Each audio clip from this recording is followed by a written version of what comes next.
Nurture and support. Nurture and support. This is a podcast theme song. And it's really short. Nurture and support begins in 3, 2, 1. Hi, everybody, and welcome back to Nurture and Support, a recommendation podcast. I'm Kelly Toole at KELLYTHUL on Twitter. And I'm Mel at Karmic9 on Twitter. Too much these days. How's Twitter treating you these days, Mel? Twitter is a dark, dark place. But then so is America right now, if you're me. So it fits. The only comfort I get actually is from Twitter. So it's not that bad, which is why I'm on Twitter so much these days. So I'm sorry if you follow me on Twitter. And I've been a little negative lately. I'll try to do better. So how have you been, Kelly? I've been pretty good. I like to do hashtag games on Twitter because I'm not particularly deep. So there's a couple good ones to again today. There's always good hashtag games out there. So I'm doing fine. Good. And I'm looking forward to another show. And so we'll go ahead and get started right away. I'm excited about my recommendation. Recently, we made a decision. The big evil corporate cable companies who continue to always raise their rates and find ways to charge you for, oh, you want to have air flowing through this device? That's an extra charge, and different types of things. We kind of decided to cut the cable in terms of that process. So Brave. Big step, because I'm pretty dependent on a couple key networks like AMC for Walking Dead and Sci-Fi for bad science fiction movies. And I think we found some streaming options available on you pay for on a monthly basis that should provide pretty good coverage. I want to experience the solution we picked a little longer. I might come back and recommend it, but I want to give it a little time to settle in. But you've got to kind of go after this cable replacement on two levels. You've got to replace the networks, the AMCs, the Food Network, if that's your thing, Hallmark Channel, which is not my thing, but for some people it is. All the different things that are out there. So you get that probably through a streaming package more than anything else. But then, and we know that Mel got to have her sports. So live sports, yeah. That's more local. That's local network stuff more than anywhere else. And that typically doesn't come through a Netflix, a Hulu, a Sling, these types of things. So you have to get an antenna. So we go back in time, and you have to get an antenna to get local stations. The cool thing is, since last I started use a television antenna, the world's gotten a lot cooler in terms of the devices, and they have to broadcast everything HD now. So if you can get it set up right, you got a TV for it, you get some nice HD through your antenna. So wanted to cut the cable, had the streaming service lined up, needed to address the antenna issue. Then it gets a little complex if you have more than one television in your household, because of how many antennas are you buying and all that, and where you're placing them, and how does it work. So we came up with a solution that came across a solution that's very, very cool, and have ended up where basically I have one antenna in my house, but I'm able to leverage that antenna across like 4 different televisions in different rooms in the house, and it's not without cable, without any coax or cabling going through. So the antenna, so it'll all depend on your location. For us, how we're situated in beautiful Bloomington, Illinois. If we got a 50-mile antenna, that was going to pick up a fair amount of stations at that point in time. So ended up going with a Mohu. It's MOHU, Mohu HD amplified antenna. Set it up on the first floor. Boom, got 8 channels right away, and that's pretty good. Took it upstairs, have a 2-story house, took it upstairs, set it up there, and had 21, picked up 21 over-the-air channels. So this is Peoria and Springfield, Decatur, places around Bloomington that we could go in. And they're all coming in HD, so it's all very cool. So I'm recommending this antenna, this Mohu antenna, which is really nice. It's an amplified antenna. The antenna itself looks like a sheet of paper, basically a piece of it feels like a thin plastic piece of paper with a couple little holes on the top so that you can hang it up, and then basically what looks like coax cable coming out the other end that you connect into your television, or you connect into my second part of this recommendation, a cool device called a Tablo. So the Tablo is a desktop box You take the antenna, the coax cable from the antenna goes into the back of the Tablo. The Tablo connects to your Wi-Fi in your house, and then basically any television that's either got smart TV capabilities where you can add the Tablo app, or if you've got a Roku sitting on it, or a Fire Stick, or a Google Chrome, or Google Chromecast, you can basically broadcast that antenna signal throughout the house. And the Tablos come with either there's a two-tuner. Boy, I'm having a good time talking today. A two-tuner version or a four-tuner version that would allow you to watch, a couple different antenna stations at the same time on different televisions. What's also really cool about it is it has a USB jack out of the back of it that you can attach a hard drive to, and it acts as a DVR. So you can DVR the over-the-air stuff as well, schedule it just like you would a DVR. So it's a little box. So the Tablo box for a two-tuner version is $200. And then the antenna itself, they go on sale a lot. So you're going to see them between $59 and $69 for a 50 mile Mohu HD. And then if you've got a spare little portable hard drive sitting around, you plug in the back, it reformats it, asks you, and then reformats it. And it serves basically as a DVR for you. So you can schedule things. And then again, just like you can see the over-the-air stations on any of the connected TVs you have in your house, you can tap into that DVR from any of the TVs in the house. So you can record your over-the-air stuff. For most of the streaming packages, not as much of a need to record because you can kind of go back and do those things there. But this was a really neat way to get good antenna strength by getting it up on a second floor, getting it where you need to be, not having to run a bunch of wires through the house. Now I've got good antenna on all the TVs, got the ability to DVR things that go over the air. And so I get my sports, I get my local networks, and it looks like a pretty good deal. So had a chance to be playing with that over the last couple of weeks, and I'm very satisfied with how that's working within the environment. And like I said, maybe at a future Nurture Support, I'll talk about the streaming option, but I want to test drive that a little while longer before I recommend it. But if you're looking to cut the cord, or you just want to kind of take advantage of over-the-air stuff, this combination's pretty sweet. I've wondered how people do that, but given that I have such crappy internet, that's not going to work for me. Well, maybe for the streaming option, but I don't. So I'm assuming kind of where you're situated, a 50-mile antenna, you'd pick up a boatload of stuff. I don't even know what's available locally anymore. I saw somebody on Twitter the other day talking about some channel I'd never heard of. Now, they weren't local to me. They were somewhere else. But I think they had also gotten an antenna to pick up local channels. And there was some local channel that was playing like bad sci-fi movies. And I hadn't heard of that channel before. And I meant to look it up and see if it was in my area. But I definitely don't get it on my satellite. But yeah, I mean, I wouldn't be able to get any of the cable channels like the Sci-Fi Channel or, HBO for when Westworld comes back in 2 years. In 100 years from now. Yeah. It's going to be too long for that. That's true. But the good news is, you're probably not doing backflips about Walking Dead so much, but Better Call Saul's coming back soon. So I think it's April. Yeah, it's coming back soon, and I still need to finish the last season. But the good news is I think that AMC and Dish have ironed out their little dispute, and I think I get access to AMC's website again, which is why I stopped watching AMC, because they kept saying that, the whole season's online for you to watch, unless you're a Dish subscriber. And so they settled that, it appears, at least for now. Yeah, I think so. I looked the other day, and they have Dish as an available option to select when you go to log into your cable provider to prove that you pay for AMC and have the right to watch this stuff.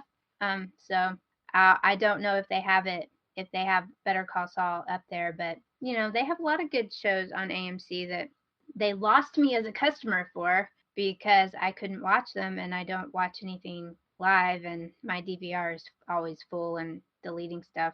So I wanted to watch Into the Badlands, and I only got to see a couple of episodes before my DVR deleted them all, and then I couldn't watch them online, and I was really mad, and I yelled at Dish, and I yelled at AMC, and everybody said, "Tough luck, we're so sorry." So anyway, With empathy. I'm sure they said it with empathy. the Dish people were very kind. AMC not so much. So anyway, Interesting. we'll see. Well, with your spread in your situation, so I had to kind of figure out without, I didn't really want a 6-foot long antenna having to navigate around it upstairs and kind of deal with that or stick something in the attic. So this Mohu was really sweet because it's very low profile. It's ideal. It's at best to put it in a window if you can, because there is a little bit of line of sight that goes on with the antenna material. Although you certainly can have it up against a wall. And it worked pretty well. But given your circumstances, you could start to go for the 150-mile antennas, and they look kind of steampunky. They got all kinds of coils and wires and stuff. It looks like some serious. I could pick up probably TV in Mexico. I already have a huge antenna on my roof. That's how I get internet, and it's line of sight. And so I have a big silver tower coming off of my roof trying to reach a wireless tower from that. That's how my internet is, and that's my best option. Out here, most of the time it works okay these days, but I occasionally have outages. Are you more, would you say, in a valley or higher elevation for surrounding areas? We're flat. Or flat? Well, Texas, this part of Texas is flat, so. That's good antenna weather right there. You want flat. That's good antenna topography. At some point, you might want to just try one of these Mohus out just to kind of see what you could get, because or poke around a little bit, find out how it's even worth the squeeze in terms of how many stations you could get. But getting the over-air stuff, like I said, particularly the sports side of the equation, that would have been a big give up going off a cable to totally lose that. So this was a good address for that, but you get, all the other, so you're getting the networks, and there's some good stuff on the networks, but there's a lot of really good stuff not on the network. So you got to kind of solve both problems. Yeah, I was trying to think. I really don't watch. That was part of my problem. Why my whole problem with AMC is I don't watch anything hardly live anymore. I'm trying to watch the 100 this season live, but I always get behind. I do well at the very beginning of the season, and by episode 3, I'm already behind, and I'm a completist. I can't watch an episode if I've missed the episode before, so I just get further and further behind until I sit down and catch up. So, yeah, I don't watch a lot of live TV, unfortunately. Half the time, by the time I find my remote to turn the TV on, the batteries have died, which is what happened to me the other day, trying to turn the TV on to watch something. I don't remember what it was. May have been the 100 last week. So, we'll see. I could save $200 a month by getting rid of our satellite, except for I have some addicts in the house who couldn't survive if the TV wasn't on one of those stations all day. I'm the only one that doesn't watch TV. Well, in the future, Nurture and Support, you might hear about some streaming options, at least on my experiences, and what you can get. So it's a buyer's marketplace right now in some of this. I think some people have figured out the cable companies are really putting the screws to us, so that they're trying to offer reasonable alternatives, and we'll see how it works out. It's going to be different, but so recommendation is the Mohu high definition amplified antenna. Pair that up with a Tablo. You can spread it around your house, and you can DVR over the air stuff, and it's pretty cool. So the DVR, does that work like the old VCR where you had to know exactly the time and the channel that you wanted to record, or is there some sort of guide that it's picking up somewhere? So that's my one kind of quibble with the Tablo app, is it comes for the first month with a very kind of feature-rich Netflix-like interface that you can go through and find a series and say, record this series, only record new episodes. It's just like you would with a DVR, all those features. And you get that for free for a month. And then you can either choose to begin to pay a subscription for the directory, or pay it annually for a little bit lower price, or give them a one-time lifetime investment that you'll have it indefinitely. And if you're going to go with it, I start if you're going to go with it and you keep the service for more than 2 years, pays for itself to probably do that lifetime thing. So been using that so far, which is a little easier, but at this point in time, I'm going to let it lapse and see what the world's like without it. But then you have to kind of go in, and if you're within 12 hours of the show, you can go in and kind of pick it, you get the directory listing, and you can kind of go through and pick it and say, record this. if you're looking to record something and it's on Sunday night, you say, oh, I want to make sure that I record this thing on Wednesday. You do have to go in and do kind of a VCR like, the show starts at 8, it ends at 10, it's on this channel, record it weekly. And you're just doing it through an app instead of punching buttons on a old school VCR. So Yeah, but you can probably do it over if you're using an app. Can you access it like if you're at work and you're going to miss your show, you can access it online to schedule it to record without being home? you can. You've got that capability. You've got there's a minor router setting you've got to kind of change to kind of allow that sort of away from when you're not sitting on your Wi-Fi network. Yeah. For allow that access, but it's just a simple router configuration. And that's the other nice thing about Tablo is it's an app, and so it's running like through the Roku on a TV and you're watching it, but you can have it on your phone. So basically, you've got multiple devices that this can go to, and you can even view it remotely again with that router setting. So not tested that out to see what the experience is, but as far as multiple devices, on phone, it's worked out just great. So iPad, phones, tablets, and televisions, you can pump whatever your antenna's catching to them pretty easily. That's cool. That's definitely an option, and I hear more and more people doing that, and I've always wondered how, but didn't figure with me being out in the country that was really an option, so I've never looked into it. That's cool. I'll have to look into a steampunk antenna to put on. That would be, it's like not only a great band name, it would look really awesome. I like me some steampunk. If I was prepping for the show, I was just looking through at other antenna options, and so I started to look at these 150-mile antennas, and they look very steampunk and very cool. And I don't know if they work, but man, they're awesome looking. Yeah. Artwork on top of everything else. There you go. Yep. So my recommendation this week is going to be a little bit of a redo on a recommendation. I meant to look up what episode it was. I think I recommended this like 2 years ago. It definitely had to have been in like 2015. So it's a game called The Long Dark by Hinterland Games. And it's a survival type game set in the frozen north wasteland of Canada. A geomagnetic apocalypse has happened, and I believe the gist of it is that you've survived your plane crashing, and you start out in the easy section of the game in an area called Mystery Lake.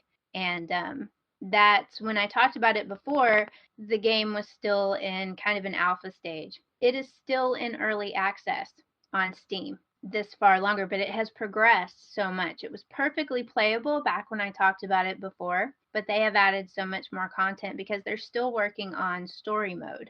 There's going to be an actual story. Right now it's a sandbox game where they've got the world up, all of the mechanics going on, and you can enter this world and see how long you can live. So given the apocalyptic nature of things right now, I have recently started looking at The Long Dark again as a way to distract myself and playing it because I knew they'd progressed a lot and I hadn't played it in a long time to see all the new cool stuff they'd put in.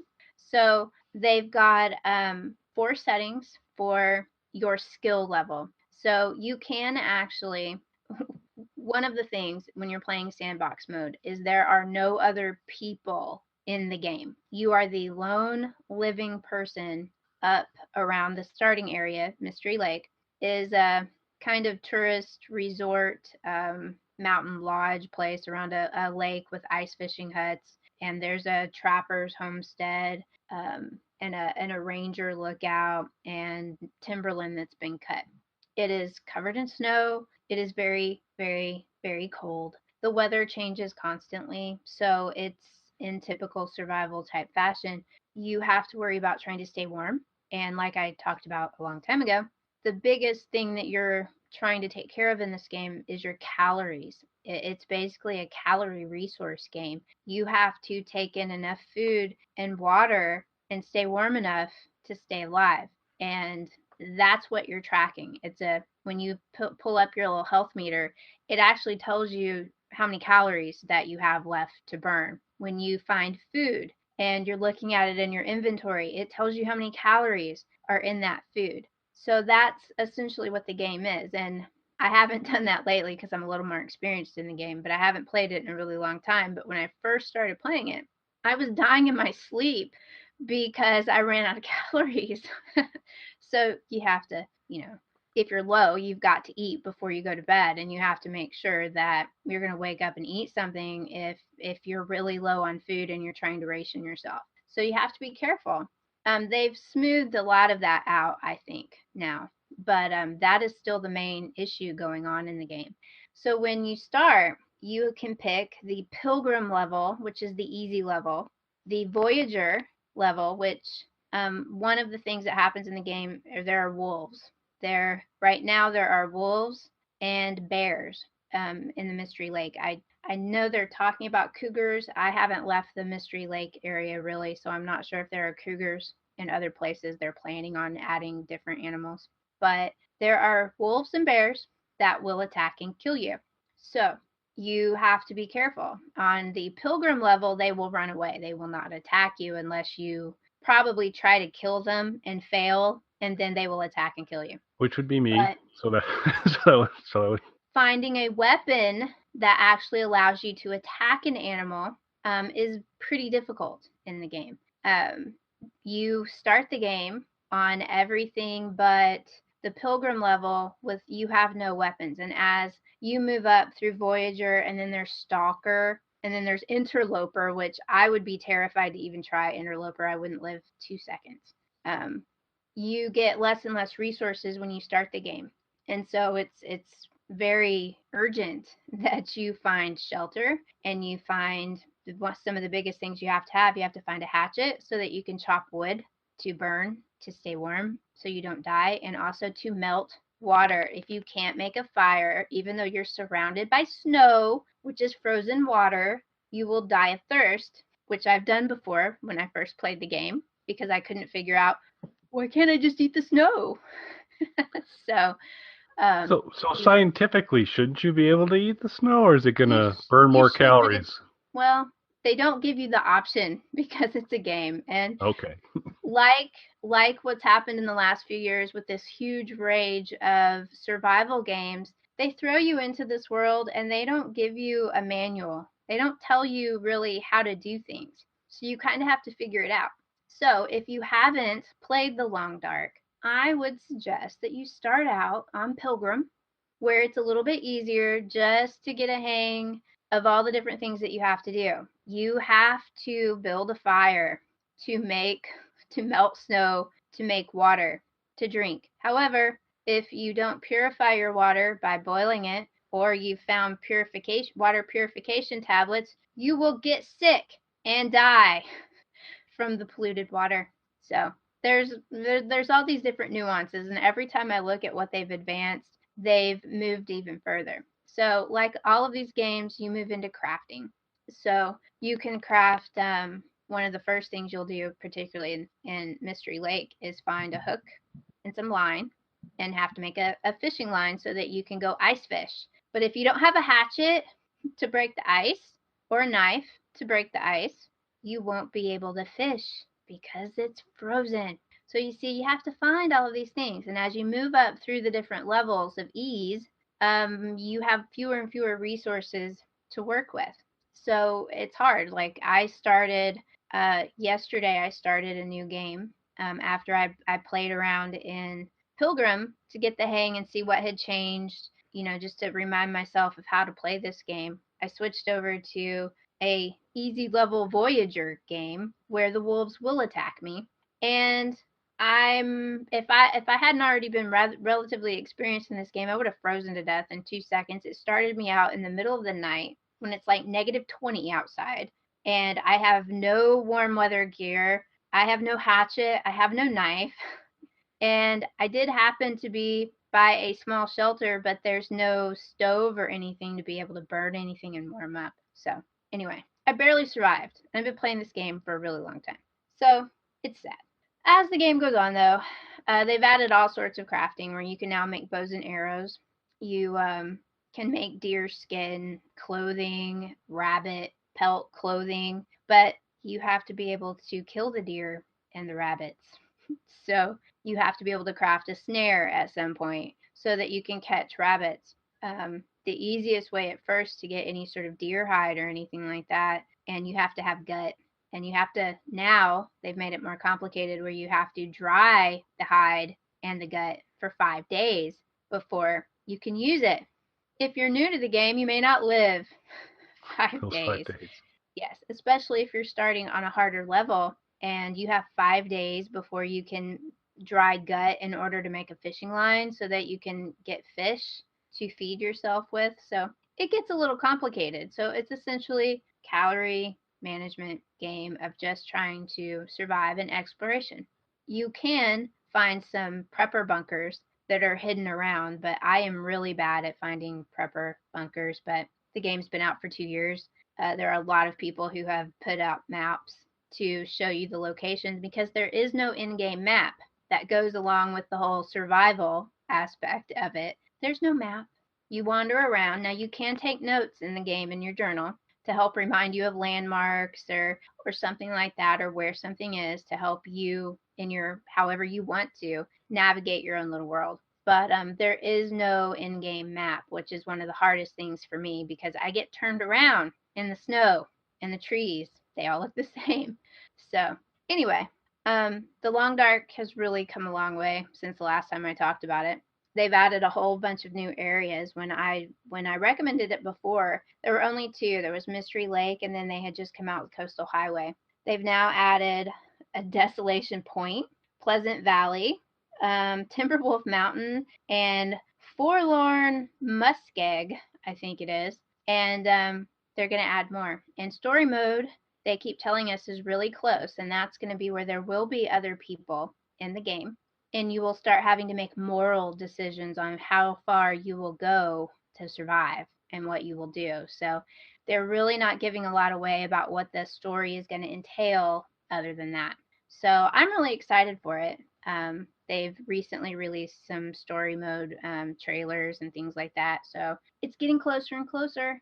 So I'll be really excited when story mode comes out. But it's a cathartic type game if you like exploration and survival type games. It's a different, I can't think of another one that quite does it in this sort of territory in Canada. They're based in Canada. They wanted to make a game set in Canada. They even have particular clothing that's very Canadian hidden in the game. So it's really interesting. I like it. And it's very calm and very peaceful because you're all alone, just you and the wolves wandering the wilderness, waiting to die.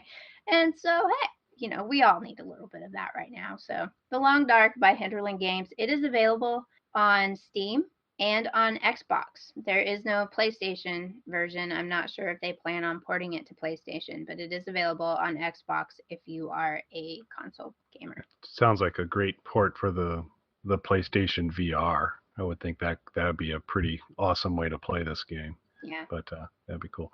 Okay, I have a series of statements and questions for you related to your recommendation. Okay.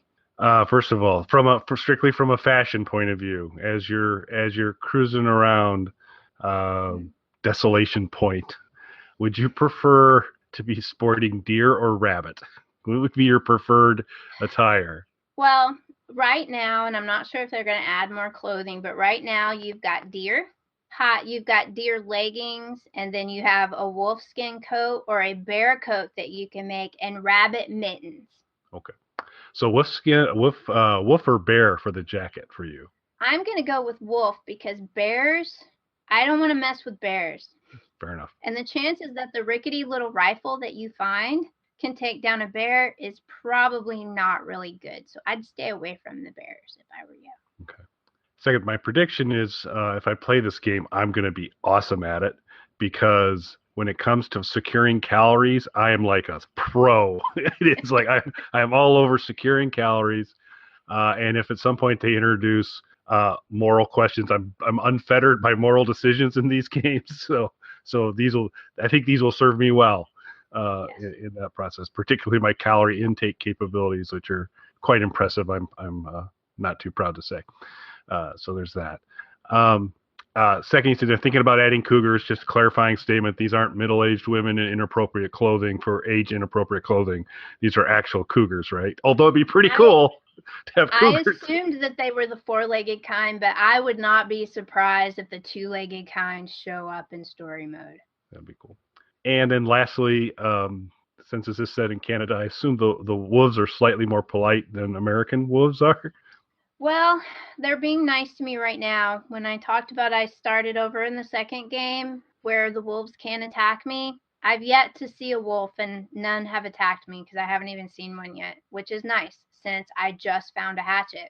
That's my only quibble with the game. If I have a hunting knife, I think I should be able to hunt with it. Seems only fair.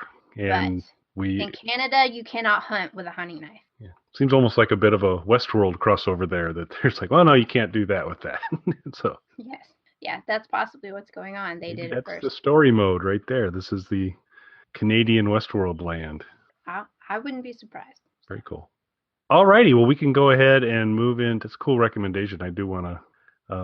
I was intrigued first go around by it, but it sounds like now it'd be pretty fun to give it a shot. So, although I'd like keep me posted when they kind of unleash the hatchet, so that I can use it for other things, because that's probably going to be the best time for me to enter the game, when I can kind of use the hatchet for many purposes. Yes. I've seen reference that there has to be a hacksaw in the game as well, because there's things that I can't break down to craft without a hacksaw. So I have yet to find a hacksaw in my many hours that I've been replaying this game since they've added that feature. So there's all sorts of things that I haven't discovered yet. So very cool. We'll see. But it's expanded so far from the first time I talked about it. It's really an amazing game, and story mode will be pretty cool. And it's fun and sandbox too. If you like survival type games and you like exploration, single player, you don't have to worry about multiplayer. You don't have to worry about people coming into the game trying to kill you, which I hate in playing any of those survival multiplayer games, because there's always some jerk who just wants to kill all the noobs, and I'm always the noob standing there trying to figure out which direction I'm facing or what's in my inventory, and somebody kills me. So don't have to worry about that here. It's single player only. Okay, very cool. Excellent. All right, we'll move to social media recommendations. I have one for this week. It has a bit of a okay, fair enough. Mine's a pretty good one, so I think it can count for both of us this time. This one has a bit of a history to it, because I've been sitting on this one for a while. I had it ready to go when we were kind of rebooting here and getting going back on regularly doing some nurture and supports, and we were fighting some technical issues. A couple of the shows we had to eventually say, we're not doing it this week. I had it ready for those shows and then had to set it aside. So sadly, Mike was not having technical issues, so I was still doing shows with him. And there's a particular show where Mike disqualified himself. This is a good social media recommendation, in my opinion. And his behavior in the show disqualified him from receiving a good social media recommendation, which I told him in the show. And I've kept it away. And now I'm going to fill him in that not only did he spoil it then, I used it on nurture and support, and he's lost it forever. So okay. So take that, Mike. Yeah, that's right. I'm sure he'll be crying himself to sleep when he hears that. So my recommendation, it's a YouTube channel, and the YouTube channel is called Crazy Russian Hacker. And now I know Mel's probably a little twitchy because she's thinking that this is probably the guy that helped out a certain presidential candidate. It's not. There is a fairly interesting conspiracy theory debate whether he is indeed, in fact, Russian. I have a pretty strong. He is either outstanding and staying in character, or these people need to get over it and he's Russian and they need to find other things to worry about from there. But he was working at Walmart and decided he wanted to start doing little short video life hack things on just, here's a good way to eat Cheetos, kind of rolling the bag up from the bottom. Here's a good way to take your shirt off and fold it when you take it off, and all these different things. So just simple little things there. But the guy has unbridled enthusiasm and joy in everything he does. It is just a complete pleasure to listen to him. It always starts off with, "Welcome to my laboratory, safety #1 priority," and puts on safety glasses to begin every episode. And so over time, as his viewership went up, his production values have gone up. But to just see this guy kind of coming up with different combinations of dropping a whole bunch of Mentos in Coke or liquid nitrogen in Coke and seeing things launch and all that. And his joy is like, oh, look at that. Look at that. That's so cool. And he's got a huge fan base, millions of followers. And through these connections from some of the, we'll call them Eastern Bloc countries, shall we say, they've been offering up to him different military meals ready to eat. And so several of his shows are, here's the Russian meals ready to eat, here's a German meals ready to eat, here's a Turkish meals ready to eat. And he, I'm going to think he's not particularly discerning because, he's just like, he goes, oh, here's this toast, and it doesn't look too good. He's, oh, this is so good, so delicious. I would put some jam on it now. Oh, that's gonna taste so good. He's just so positive and happy and enjoying what he's doing. It's really, really fun to watch. He's got a small vacuum chamber that he likes putting things into and pulling the air out and seeing how different things react to it, and all those types of things. So he's got joy in his heart. He comes up with some fun things. The life hacks are interesting. I don't know if I haven't really put a lot of them into play that he's offered up on the life hacks, but I always look forward when I see a notification that he's got a new video out and he's smart. They don't run. They're not inordinately long. They'll run 4 to 5 minutes on some things, depending how large the meal ready to eat is. It might be an extended episode if there's a lot of things to do, but it's really fun. So it's Crazy Russian Hacker. We'll include the link to the YouTube channel in there. You totally need to subscribe to this guy because, back to Mel's point on needing a little joy in the bleak, this is one happy guy. And he should be happy. He got the president elected. So there we go. Yes. Yes. Yeah, he doesn't talk about hacking at all. So no, life he's a hacks, crazy Russian life hacker. Yes. Yes. It sounds fun. I've come across a couple of YouTube channels actually lately that have people that were very happy, and I had to commend them for their happiness. So I might talk about one of them. But it's craft stuff, and we know how much Kelly likes my crafting. But I might recommend him one of these days. Your Punished Props recommendation, I am a huge fan of that. That is super, super cool. And did you know that there's a secondary kind of Q&A channel too for Punished Props? No, I don't. Yeah. I don't know if I've seen that. They have a whole second channel. Yep, separate channel that's just basically a Q&A channel. People tried stuff, have questions, so it's just very much more of a talk shop kind of thing. Oh, I'll have to look. I'll have to get that one because I was watching their molding and resin casting video series again the other day because I forgot everything I learned before. So I'm working up to molding. I'm gonna get a mold made one of these days. So they're good people. I do like them. They're good. That's good stuff. And speaking of people who we're not sure are Russian or not, we're going to hand it over to Matt, who, if you listen closely, there's a little bit of a Slavic lilt to his voice. So I would say we may want to keep an eye on him. But Matt will give you all the information on how you can connect to Nurture and Support through YouTube, iTunes, Stitcher, Google Play. I stumbled across Nurture and Support on Google Play the other day, which is very cool. So that was pretty fun.